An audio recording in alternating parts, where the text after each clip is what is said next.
నమస్కారం CS sir. నమస్తే. Thank you అండి. చాలా చక్కగా మాకు కెరీర్ గైడెన్స్కి సంబంధించి స్టూడెంట్స్కి ఎంతో విలువైన సమాచారాన్ని అందిస్తూ ఉన్నారు.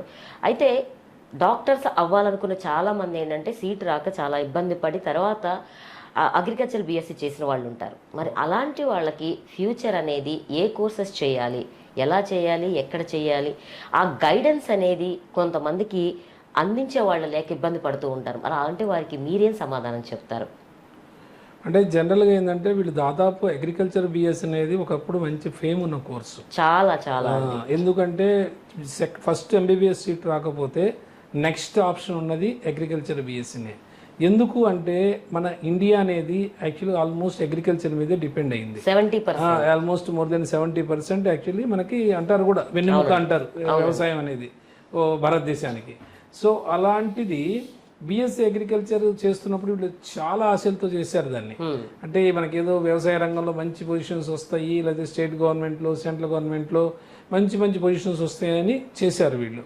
చేసిన తర్వాత ఏమొచ్చిందంటే ఎప్పుడైనా గవర్నమెంట్ జాబ్స్ అనేవి డిపెండ్స్ ఆన్ గవర్నమెంట్, అంతే కదా. గవర్నమెంట్ ఏ గవర్నమెంట్ వస్తుందో ఏంటో ఆ ప్లేస్మెంట్స్ ఎలా ఉంటాయో అనేది చెప్పలేము మనం.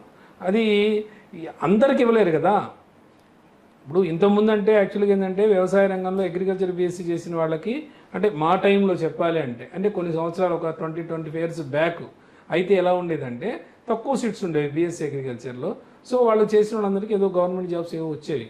కానీ ఇప్పుడు అట్లా కాదు. ఇక్కడ కొద్ది తక్కువ సీట్లు ఉన్న ఆంధ్రాలో తెలంగాణలో వీళ్ళంతా మహారాష్ట్ర లేదా బయట ఆల్మోస్ట్ ప్రైవేట్ యూనివర్సిటీస్లో బీఎస్సీ అగ్రికల్చర్ చేశారు. అంటే దాదాపు కొన్ని వేల మంది బయటకు వస్తున్నారు. సో ఇన్ని వేల మందికి గవర్నమెంట్ జాబ్స్ రావు కదా. సో గవర్నమెంట్ జాబ్స్ రానప్పుడు మనకి ఇండస్ట్రీ వైపు చూడాలి. మనం ఇండస్ట్రీలో మనం ఎప్పుడు కూడా ఇండస్ట్రీ వైపు చూస్తూ ఇండస్ట్రీ ఎటుపోతుందో దాన్ని బట్టి మనం డెసిషన్ తీసుకుంటే కెరీర్ బాగుంటుంది. ఇప్పుడు జనరల్గా బీఎస్సీ అగ్రికల్చర్ చేసిన వాళ్ళందరికీ కూడా అగ్రి బిజినెస్ మేనేజ్మెంట్ అనే కోర్సు చాలా బాగుంది ప్రజెంట్ అయితే. ఎందుకు బాగుంది అంటే ఇది మేనేజ్మెంట్ ఫీల్డ్ ఇది. ఎందుకంటే వీళ్ళకి అడ్వాంటేజ్ ఏంటి అంటే ఇప్పుడు సపోజ్ బీఎస్సీ అగ్రికల్చర్ అయిపోగానే జాబ్లో జాయిన్ అయ్యారు అనుకోండి, వాళ్ళ శాలరీ ప్యాకేజ్ అంత ఉండవు. ఎంత ఉంటాయంటే మా ఉంటే 15 to 20, మ్యాక్సిమం 25,000, అంతకన్నా ఉండదు. అదే ఎక్కువ అనమాట చెప్పాలి అంటే. వాళ్ళు ఎంత గవర్నమెంట్ యూనివర్సిటీలో చేసినా లేకపోతే ఎక్కడ చేసినా సరే అదే. సో మళ్ళీ ఐకారు నాన్ ఐకార్ అంటారు, ఎక్కడ చేసినా అదే, పెద్ద తేడా ఏం లేదు అగ్రికల్చర్ బీఎస్సీ. సో కానీ వీళ్ళు కనుక మేనేజ్మెంట్ రంగం వైపు వెళ్తే అంటే అగ్రి బిజినెస్ మేనేజ్మెంట్ లాంటి కోర్సెస్ చేస్తే, దట్టు బిజినెస్ కోర్సులో చేస్తే మళ్ళీ అంటే PGDM with agri business management. So ఈ ఫ్లేవర్తో ఉంటే కనుక వాళ్ళకి మంచి అవకాశాలు అయితే ఉన్నాయి. ఎందుకు ఉన్నాయంటే ఇప్పుడు ప్రతి ఫీల్డ్ మీరు ఆ రిలేటెడ్ ఫీల్డ్ తీసుకుంటే అగ్రికల్చర్ రిలేటెడ్ ఫీల్డ్ ఎక్కడైనా సరే మేనేజర్స్ కావాలి. సో మేనేజర్స్ అనేది యాక్చువల్గా ఒక రోజులో వాళ్ళు ఎమ్మడే తీసుకోలేరు. మేనేజర్ ఒక ఎమ్మడే రిజైన్ చేస్తే చాలా ఇబ్బంది పడుతుంది ఆర్గనైజేషన్. అందుకని అదర్ ఎవరో మానేస్తే ఇబ్బంది లేదు, కానీ బట్ మేనేజర్స్ అనేది చాలా ఇంపార్టెంట్ అనమాట ఏ ఆర్గనైజేషన్కైనా. అందుకని చాలా వాల్యుబుల్ పొజిషన్స్ ఉంటాయి వాళ్ళకి. సో శాలరీ ప్యాకేజెస్ కూడా సాఫ్ట్వేర్ రంగంతో ప్యారలల్గా ఉన్నది మేనేజ్మెంట్ ఫీల్డ్. సో దానిలో మీకు ఏంటంటే శాలరీ ప్యాకేజెస్ అనేవి అంటే మరీ అంత సాఫ్ట్వేర్తో సమానంగా ఉందని నేను చెప్పలేను, కానీ బట్ సెక్యూరిటీ బాగా ఉంది. సో ప్యారలల్గా నడుస్తుంది. అంటే మినిమం 6 lakhs 7 lakhsతో స్టార్ట్ అయినా సరే ఆల్మోస్ట్ వాళ్ళు ఒక 4-5 years చేసేసరికి ఆల్మోస్ట్ 12 lakhs 13 lakhsకి వెళ్తున్నారు. సో కెరీర్ పరంగా ఏంటంటే బాగా ఎదుగుతున్నారు. సో వాళ్ళు ఒక 5 years 6 years చేయగానే 1 lakh ప్లస్కి వెళ్తున్నారు. తర్వాత ఒక ఎంటర్ప్రెన్యూర్గా డెవలప్ అవుతున్నారు. ఎందుకంటే వాళ్ళకి అగ్రికల్చర్ కోర్ ఉంది. సో ఆల్రెడీ మేనేజ్మెంట్ స్కిల్స్ ఉన్నాయి. సో ఈజీగా అయితే ప్లేస్మెంట్స్ వస్తున్నాయి. అందుకని ఇప్పుడున్న దీనిలో ఇంకొక డ్రాబ్యాక్ ఏంటంటే పర్టికులర్గా బీఎస్సీ అగ్రికల్చర్ స్టూడెంట్స్కి వాళ్ళు ఏంటంటే ఎక్కడ చదివినా సరే బీఎస్సీ అగ్రికల్చర్ అనేది జనరల్గా ఆ లోకల్ లాంగ్వేజ్లోనే ఎక్కువ ఇంపాక్ట్. ఇప్పుడు ఆంధ్రాలో చదివారు అనుకోండి, ఇలా తెలంగాణలో చదివారు అనుకోండి, ఎంత ప్రొఫెసర్ అయినా సరే ఎవరైనా సరే తెలుగే మాట్లాడతారు. ఎందుకంటే అగ్రికల్చర్ రిలేటెడే అది. రేపు రైతులతో మాట్లాడాలన్నా తెలుగు రావాలి, ఇదంతా ఉంటుంది. సో కొద్దిగా ఏంటంటే అగ్రికల్చర్ బేస్డ్ స్టూడెంట్స్ ఏ స్టేట్లో చేసినా సరే వాళ్ళకి ఏంటంటే కమ్యూనికేషన్ అనేది చాలా వీక్గా ఉంటుంది. పర్టికులర్గా ఇంగ్లీష్ అనేది చాలా తక్కువ ఉంటుంది వాళ్ళకి. సో అది మెయిన్ డ్రాబ్యాక్. సో వాళ్ళు కనుక మేనేజ్మెంట్ రంగం వైపు వస్తే ఏంటంటే ఇక్కడ కంప్లీట్ ఇంగ్లీషే ఉంటుంది కాబట్టి టోటల్గా కమ్యూనికేషన్ మీద కొన్ని క్లాసెస్ ఉంటాయి. సో వీళ్ళు రేపు వెళ్ళేది మేనేజ్మెంట్ ఫీల్డ్ కాబట్టి డెఫినెట్గా 100% కమ్యూనికేషన్ పరంగా ఇంప్రూవ్ అయితే వాళ్ళకి బ్రహ్మాండమైన అవకాశాలు ఉన్నాయి. సో అందుకని చెప్పి అగ్రి బిజినెస్ మేనేజ్మెంట్ చేయగలిగితే వీళ్ళకి అవకాశాలు మెండుగా ఉన్నాయి. సో దాన్ని బట్టి కాలేజ్ ఎక్కడికి వెళ్ళాలి, ఏ లొకేషన్కి వెళ్ళాలి, ఇవన్నీ వాళ్ళకి డౌట్స్ ఉంటే కనుక ఒక్కసారి కాల్ చేయగలిగితే నేను క్లియర్గా వాళ్ళకి నేను ఎక్స్ప్లెయిన్ చేయగలుగుతాను.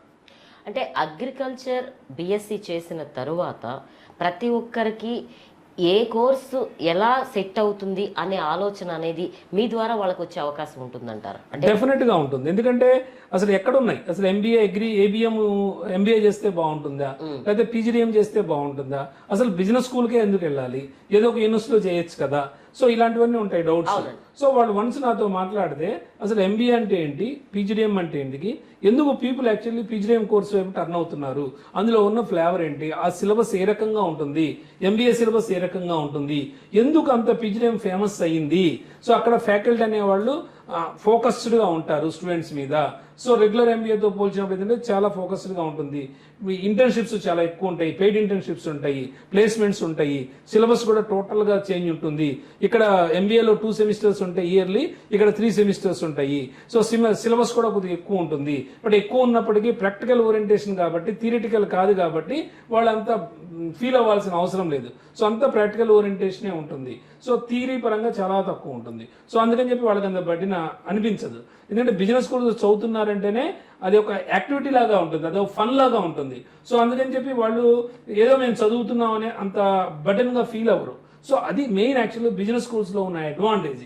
ఇవన్నీ కూడా వాళ్ళకి క్లియర్గా నేను చెప్పగలుగుతాను. అట్లాగండి, యూనివర్సిటీల్లో చేసేటువంటి రెగ్యులర్ ఎంబీఏ కోర్సు బెటర్ అంటారా, లేకుంటే ఇంకా ఏదైనా బెటర్గా చేయొచ్చు అంటారా? అంటే రెగ్యులర్ ఎంబీఏ అనేది ఏంటంటే మీకు ఏబిఎం కోర్సు కొన్ని యూనివర్సిటీస్ కూడా ఆఫర్ చేస్తున్నాయి ఇప్పుడు దానికి ఉన్న డిమాండ్ని బట్టి. అట్లానే కొన్ని బిజినెస్ స్కూల్స్ కూడా పీజీడీఎం కోర్సు ఆఫర్ చేస్తున్నాయి విత్ ఏబిఎం అగ్రి బిజినెస్ మేనేజ్మెంట్తో. సో కాకపోతే అక్కడ ఇక్కడ తేడా ఏంటంటే వీళ్ళు స్టూడెంట్స్ ఇంకా ఎలా ఆలోచిస్తున్నారంటే ఈ పీజీడీఎం చేస్తే దానికి వాల్యూ ఉండదేమో, సర్టిఫికేట్ వాల్యూ, ఇది post graduate diploma in management కదా, అది ఎంబీఏ కాబట్టి చాలా వాల్యూ ఎక్కడికి వెళ్ళిన ప్రపంచంలో అని వీళ్ళు అనుకుంటున్నారు. ఏదైనా 2 ఇయర్సే, మాస్టర్స్ అంటే 2 years, whether it is the PGDM or MBA. MBA అయినా 2 ఇయర్సే, పీజీడీఎం అయినా 2 ఇయర్సే. అయితే పీజీడీఎం అని ఎందుకు అన్నారు అంటే ఏదో ఒక ట్యాగ్ ఉండాలి కదా, బిజినెస్ స్కూల్స్ నుంచి నువ్వు బయటకు వచ్చావు అనేది నీకు ఎలా తెలుస్తుంది. సో పీజీడీఎం అంటే ఓకే, ఈ కేమ్ ఫ్రమ్ బిజినెస్ స్కూల్ అని అనుకుంటాం. లేదా ఎంబీఏ అన్నావు అనుకో, మామూలు ఏదో ఒక యూనివర్సిటీ నుంచి వచ్చావని అనుకుంటాం. సో ఆ చిన్న వేరియేషన్ కోసమే పెట్టారు కానీ సర్టిఫికేట్ పరంగా ఎటువంటి ఇబ్బంది లేదు. ప్రపంచంలో ఎక్కడికి పోయినా సరే మాస్టర్స్ డిగ్రీ 2 ఇయర్స్ ఉన్నా 100% వ్యాలిడ్ అవుతుంది. సో కాకపోతే మీకు ఏంటంటే ఇప్పుడు బీటెక్ ఉంది, బీఈ అంటారు తమిళనాడులో, గవర్నమెంట్ యూనివర్సిటీస్ అని ఇచ్చే డిగ్రీ బీఈ, అట్లాని మిగిలిన ప్రైవేట్ యూనివర్సిటీస్ ఇచ్చేది బీటెక్ డిగ్రీ. సో బీటెక్ అయినా బీఏ అయినా there is no much difference at all, only the tag is only different. So అందుకని చెప్పి మీ దాని గురించి వర్రీ అవ్వక్కర్లా. పీజీడీఎం అనేది చాలా పవర్ఫుల్, సిలబస్ స్ట్రాంగ్గా ఉంటుంది, మంచి ఇండస్ట్రీ ఫ్యాకల్టీ ఉంటారు, ప్లేస్మెంట్ వస్తుంది. సో ఇన్ని అడ్వాంటేజెస్ ఉన్నప్పుడు ఎంబీఏకి ఎందుకు వెళ్ళాలి, పీజీడీఎంకే వెళ్తే చాలా అడ్వాంటేజ్. దానికి కొన్ని ఉంది, అడ్మిషన్ ప్రాసెస్ ఉంది, దానికి క్యాటో, మ్యాటో, జాటో, స్నాపో లేదా సీమ్యాటో ఏదో ఒక ఎగ్జామ్ రాసుకోవాలి. సో ఆ ఎగ్జామ్స్ రాయకపోయినప్పటికీ కొన్ని బిజినెస్ స్కూల్స్ ఏంటంటే కొన్ని ఐసెట్ రాసినా సరిపోతుంది, లేదంటే ఇంకా ఆత్మ ఎగ్జామ్ ఉంటుంది ఇయర్లీ 4 ఇయర్స్.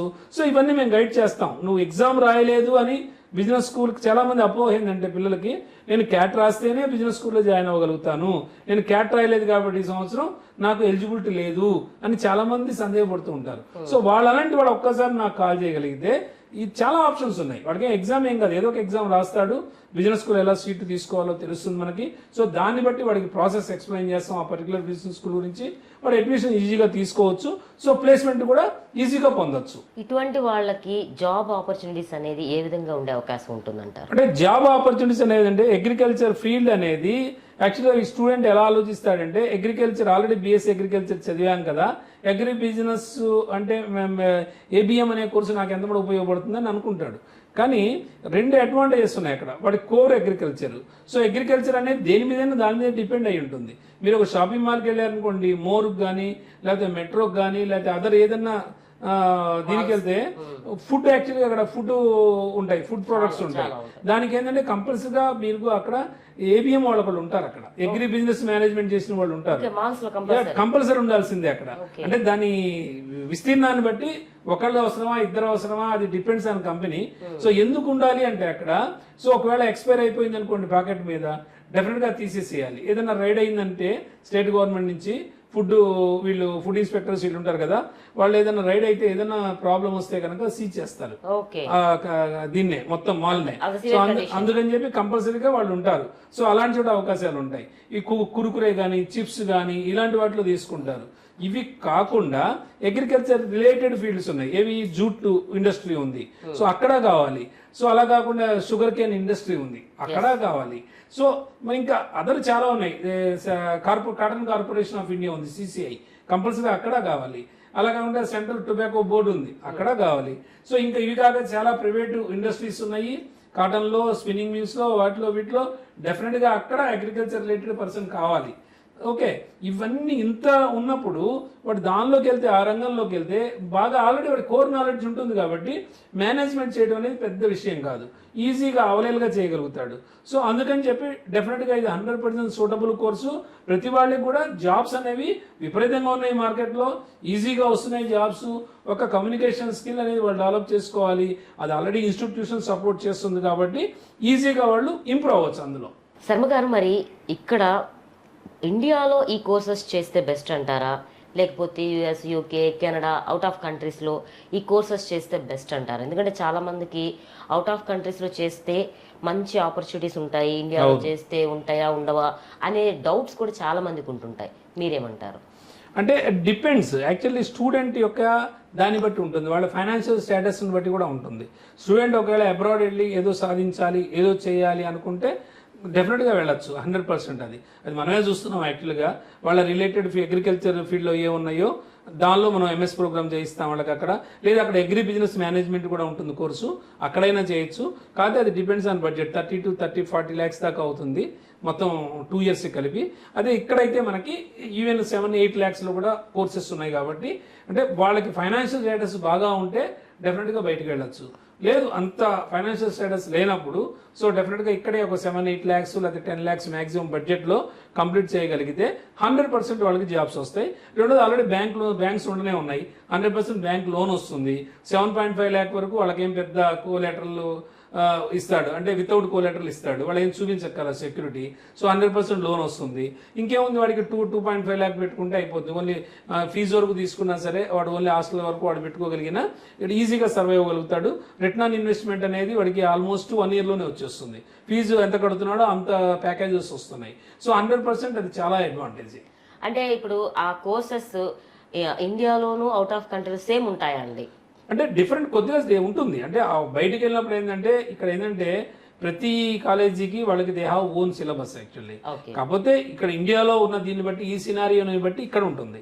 అదే అదర్ కంట్రీస్లో అక్కడ ఏది డిమాండ్ ఉందో దాన్ని బట్టి అక్కడ యాడ్ చేస్తారు. సో అల్టిమేట్గా దాదాపు ఉంటుంది, అంటే ఒక 60 to 70% సిలబస్ అలానే ఉంటుంది. ఓ 20 to 30% కొంత వేరియేషన్ ఉండొచ్చు. అయితే ఇప్పుడు అగ్రికల్చర్ నుంచి BSc చేసిన స్టూడెంట్స్ అందరూ BPC నుంచి ఎక్కువగా వచ్చే అవకాశం ఉంటుంది.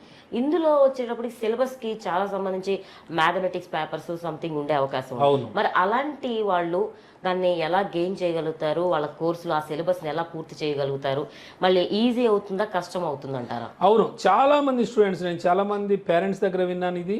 అలానే స్టూడెంట్స్ కూడా చెప్తూ ఉంటారు, సార్ అసలు కంప్లీట్ మేము నాన్ మ్యాథమెటిక్స్, సో మాకు అసలు మ్యాథ్స్ అంటే ఏమీ తెలీదు, కంప్లీట్గా మేము ఈ బయాలజీ నుంచి స్ట్రీమ్ నుంచి వచ్చాము, సో మేము ఎలా పికప్ అవుతాం అక్కడ అని అడుగుతూ ఉంటారు. అప్పుడు నేను చెప్తూ ఉంటాను, నేను చెప్పేది ఏంటంటే మ్యాథమెటిక్స్లో ఉండేది 2 పేపర్లు, మేనేజ్మెంట్ దీనిలో ఉండేది మనకి MBA రిలేటెడ్ లేకపోతే PGDM రిలేటెడ్ ఏముంటాయి, QT అని ఉంటుంది, క్వాంటిటివ్ టెక్నిక్స్ అంటాం. రెండోది OR ఉంటుంది, ఆపరేషన్స్ రీసెర్చ్ అంటాం. ఈ 2 పేపర్లే ఉంటాయి వాళ్ళకి. ఈ 2 కూడా ఏంటి, స్టాటిస్టికల్ రిలేటెడ్. స్టాటిస్టికల్ రిలేటెడ్ అంటే ఏంటి, ఒక ఫార్ములాని బేస్ చేసుకొని నువ్వు మొత్తం చేయడమే, దాన్ని సాల్వ్ చేయడమే, అంటే ఎనలిటికల్గా ఉంటుంది. సో ఎనలిటికల్గా ఉన్నప్పుడు నీకు ఈజీగా ఉంటుంది. దట్టు ఇంకోటి రెండోది, బిజినెస్ స్కూల్కి వెళ్తున్నావు, బిజినెస్ స్కూల్కి వెళ్తున్నప్పుడు ఫ్యాకల్టీ చాలా ఫ్రెండ్లీగా ఉంటారు, ఇంటరాక్షన్ చాలా బాగుంటుంది. నీకు ఏదైనా చిన్న డౌట్ వచ్చినా సరే నీ ఒక్కడికైనా కూర్చోబెట్టి చెప్పగలుగుతారు. సో రెండోది, ఇంకోటి మూడో అడ్వాంటేజ్ అంటే అటానమస్ ఇన్స్టిట్యూషన్స్ ఇవన్నీ. నేను ఏదో ఫెయిల్ చేస్తే వాడికి ఏం ఉపయోగం లేదు. సో నీకు సబ్జెక్ట్ నేర్పడానికే ఉన్నాడు కానీ వాడు నిన్ను ఫెయిల్ చేయడానికి లేడు. సో అది కూడా నీకు అడ్వాంటేజే. సో నిన్ను ఎంతప్పుడే మంచి జాబ్ ఇచ్చి పంపించాలని చూస్తాడు కానీ నువ్వు కొద్దిగా అప్ టు మార్క్ ఉంటే చాలు. అట్లని వీడు ఏం క్లాస్కి వెళ్ళకుండా ఏం రాయకుంటే పాస్ చేస్తారని కాదు. నీకు ఏదైనా డౌట్ వస్తే 100% ఫ్యాకల్టీతో ఇంటరాక్ట్ అయ్యి నువ్వు ఆ డౌట్ క్లియర్ చేసుకొని సో చేయగలిగితే నువ్వు 100% పర్ఫామ్ అవుతావు. ఈవెన్ అది పెద్ద విషయమే కాదు, నాన్ మ్యాథమెటిక్స్ అనేది అస్సలు విషయం కాదు. అందరూ వస్తున్నారు. అందులో మేనేజ్మెంట్ ఫీల్డ్ అనేది ఎలా ఉంటుందంటే అది డైవర్సిఫైడ్ డిగ్రీ, అంటే అక్కడ మీకు అందరూ ఉంటారు, అన్ని ఫీల్డ్స్ వాళ్ళు ఉంటారు. ఇప్పుడు అగ్రికల్చర్ వచ్చినవాడు ఉంటాడు మేనేజ్మెంట్ పేపర్స్లో, అట్లా నాన్ మ్యాథమెటిక్స్ వాళ్ళు ఉంటారు, మ్యాథమెటిక్స్ వాళ్ళు ఉంటారు, అందరూ ఉంటారు. సో డాక్టర్స్ కూడా వస్తారు. ఇప్పుడు చాలామంది డాక్టర్స్ ఏం చేస్తున్నారు తెలుసా అండి, ఇప్పుడు ఎంబీబీఎస్ అయినా సరే బీడీఎస్ చేసిన వాళ్ళకి అంత పెద్ద ప్రాస్పెక్టస్ లేదు. ఇప్పుడు స్పెషలైజేషన్ లేకపోతే ఉపయోగం లేదు. వాళ్ళు కూడా నెక్స్ట్ వచ్చి మేనేజ్మెంట్కి వస్తున్నారు. ఎందుకు అంటే వాళ్ళకి ఆల్రెడీ హాస్పిటల్స్ ఉంటాయి, మేనేజ్మెంట్ స్కిల్స్ తెలియాలి. మేనేజ్మెంట్ స్కిల్స్ తెలియకుండా మీరేం చేయలేరు కదా. అంటే ఒక మేనేజ్మెంట్ ఒక పర్సన్కి ఒక మేనేజర్గా ఎదగాలి అంటే మొత్తం మీరు చూసుకోవాలంటే నీకు మంచి అకౌంటింగ్ నాలెడ్జ్ ఉండాలి, సో ప్రాజెక్టు ప్రిపరేషన్ ఉండాలి, సో మీ ప్రజెంటేషన్ స్కిల్స్ ఉండాలి, డయాస్ మీద ఎలా మాట్లాడాలో తెలియాలి, టీంని ఎలా లీడ్ చేయాలో తెలియాలి. సో ఇవన్నీ ట్రయల్ బ్యాలెన్స్ ఎలా తెలియాలి, సో లాభ నష్టాలు తెలియాలి. ఇవన్నీ తెలియాలి అంటే 100% నువ్వు మేనేజ్మెంట్లో మంచి ఎక్స్పర్టైజ్ అయ్యి ఉండాలి. సో ఇవన్నీ వీటి కోసం ఏం చేస్తున్నారు వాళ్ళు, ఎంత ఎమినెంట్ డాక్టర్స్ అయినా సరే ఎంబీఏ కానీ పీజీడీఎం కానీ, పర్టికులర్ పీజీడీఎంకి వస్తున్నారు. మీకు ఫారిన్ కంట్రీస్లో కూడా మీరు చూసుకోండి, సుందర్ పిచ్చే కానీ ఇలాంటి వాళ్ళందరూ కూడా టాప్ ఐఐటి ఇన్స్టిట్యూట్స్ నుంచి ఇక్కడి నుంచి వెళ్ళిన వాళ్ళే. కానీ వాళ్ళు ఎంబీఏ చేసిన తర్వాతనే వాళ్ళకి ఆ పొజిషన్స్ వచ్చినాయి. ఎంబీఏ లేకుండా, ఎంబీఏ కానీ పీజీడీఎం డిగ్రీ, మేనేజ్మెంట్ డిగ్రీ లేకుండా వాళ్ళు అంత మటుకు వెళ్ళలేరు. సో ఎందుకంటే మేనేజ్మెంట్ స్కిల్స్ లేకుండా నువ్వేమీ చేయలేవు. ఇప్పుడు ఏదో ఒక చిన్న సాఫ్ట్వేర్ జాబ్ అనుకోండి, నువ్వు ఎంత చేసినా ఆ సాఫ్ట్వేర్ ప్రోగ్రామింగ్, టీమ్ లీడరు అంతమటికే వెళ్తావు. నువ్వు మేనేజ్మెంట్ డిగ్రీ చేయగలిగితే కంపెనీ సీఈఓ దాకా ఎదగడానికి అవకాశాలు ఉన్నాయి. ఇన్ని అవకాశాలు ఉన్న ఫీల్డ్ని వదులుకొని మనం ఏదో మనకు తెలిసిన దానిలో వెళ్ళిపోతే డెఫినెట్గా మనకి ఇబ్బందులే. అందుకని నా ఉద్దేశం ఏంటంటే, నేను ఒక మేనేజ్మెంట్ ఎక్స్పర్ట్గా నేనేం చెప్పగలుగుతానంటే, వాళ్ళకి రిలేటెడ్ చక్కగా మంచి మేనేజ్మెంట్ డిగ్రీ తీసుకోగలిగితే షార్ట్ టైంలో చక్కగా వాళ్ళు ప్లేస్ అవుతారు. సో కెరీర్ అనేది మంచిగా మౌల్డ్ చేసుకోవచ్చు. అది అడ్వాంటేజ్ మేనేజ్మెంట్ వల్ల. చాలా బాగా తెలియజేశారండి. ఎందుకంటే మేనేజ్మెంట్ స్కిల్ అనేది ఏ డిపార్ట్మెంట్లోనైనా అవసరమే, ఏ ఫీల్డ్కైనా అవసరమే అని చెప్పి చాలా బాగా తెలియజేశారు. అందులోనూ అగ్రికల్చర్ అనేది మన భారతదేశానికి చాలా వెన్నెముక లాంటిది. అలాంటి దాంట్లో ఇలాంటి లేటెస్ట్ బిజినెస్ స్కిల్స్ అనేవి ఉంటే కనుక ఇంకా బాగా సక్సెస్ అవ్వచ్చు అని చాలా చక్కగా తెలియజేశారు. థ్యాంక్ యూ అండి, thank you so much. Thank you. నమస్తే.